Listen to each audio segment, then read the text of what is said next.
Welcome back, penny pinchers. We told you in the last video me and Dad are going to set up the next couple days worth of paddocks just to get ahead of the game. We're going to be manning the ship by ourselves this week while they go to the sandy beaches. That's all right. We are well prepared. So we're putting up our front fence. This will be our front fence come probably about next Wednesday or Thursday.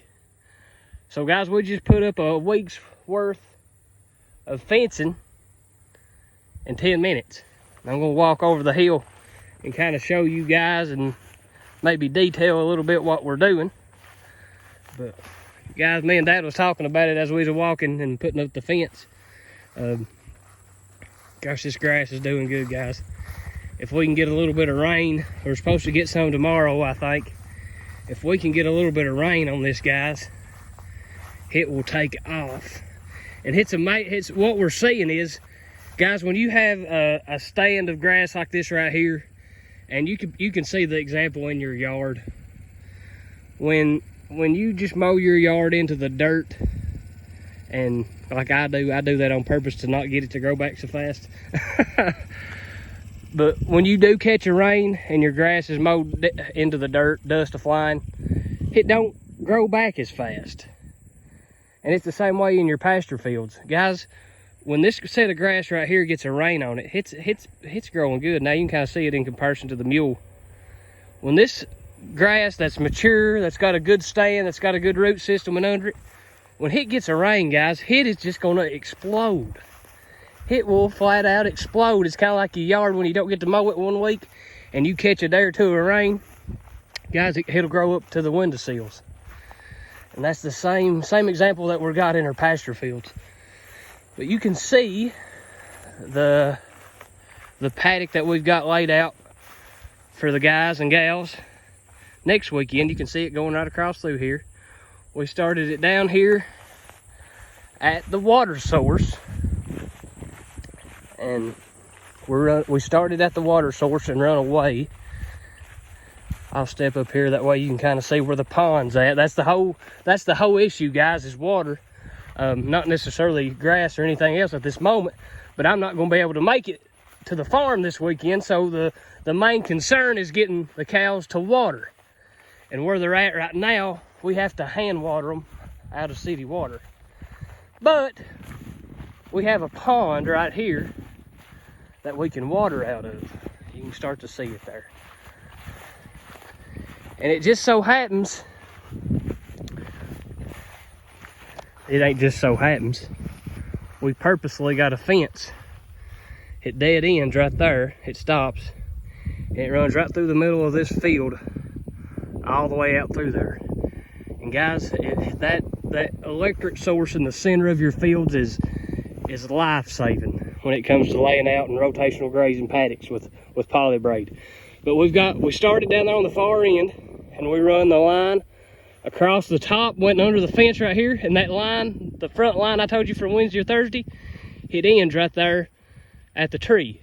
So what that does, it gives us a paddock right here in between there and where Dad's at for that paddock fence. And this paddock fence starts right there where the electric ends.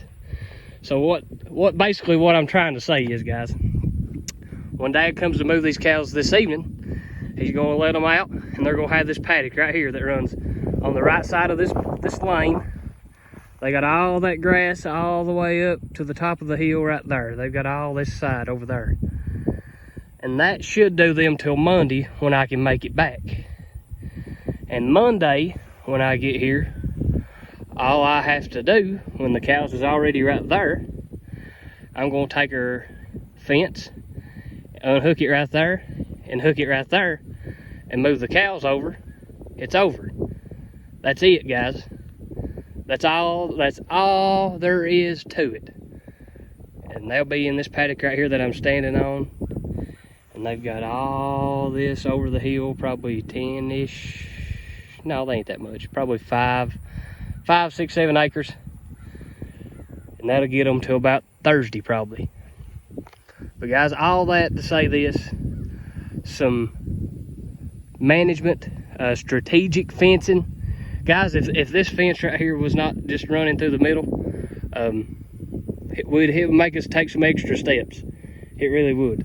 So if you say you're rotational grazing on your farm because you don't have the infrastructure, you don't have the fence, you can take care of that very, very easily by just putting one strand of fence that you can put electric on right through the dead center of your farm, and that will save you many, many steps when you start rotational grazing. It basically cuts your farm in half, and being able to do that makes rotational grazing 100% easier.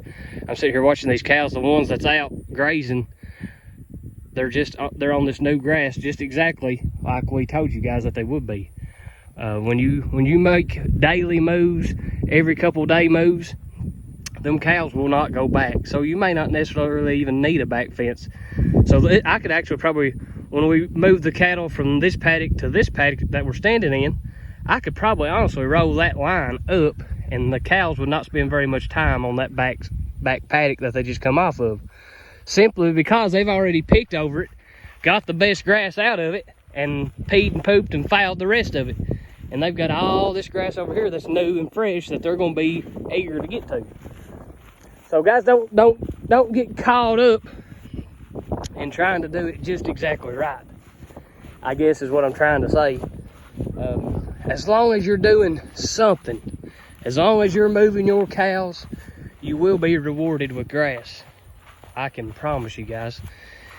And I'm telling you, this is a part where we travel pretty regular, going to check the cows when they're on the backside, and it's pretty thin right here, guys, just because we travel it pretty regular, and it just shows you we're getting pretty dry. If we don't catch a rain here pretty quick here in eastern Kentucky, we're gonna get dry. We already are dry. Places that's not got a good stand of grass on it it's already turning brown. You can kind of see there in Granny's yard. It's starting to turn a little bit of brown. But guys, that's the benefit of rotational grazing. When you keep a good stand of grass on your pastures, you can handle drought a whole lot better than just a steady grazed farm, guys, with no rest and no recovery. Again, we want to remind everybody, come out to the Jackson County Fair this weekend. Come check out the Jackson County Cattleman's booth. Let us fix you a big cheeseburger. Let us fix you a big steak sandwich. It's the best in McKee. It's the best in McKee, I can promise you that. But there's a lot of good stuff down there going on. Some great singing, some great eating. Got some local vendors there too, guys. That's some of our local farmers market. People have got booths set up. A bunch of our local churches have got booths set up. Come out, bring your family, enjoy the weekend, guys. We can all remember a time where we was kind of kept away from each other with COVID and quarantine and all that. Get out and enjoy each other's companies, guys. We're not made to be hermits and be by ourselves all the time. Get out and socialize this weekend. We're supposed to have good weather. Might catch a little rain tomorrow, and we'll thank the Lord for it if we do. But guys, this is Penny Pincher Farm. We're letting the grass grow and giving God the glory. Junior holds his hand out before he goes to the beach and says, "Good day." Good day. Penny Pincher out.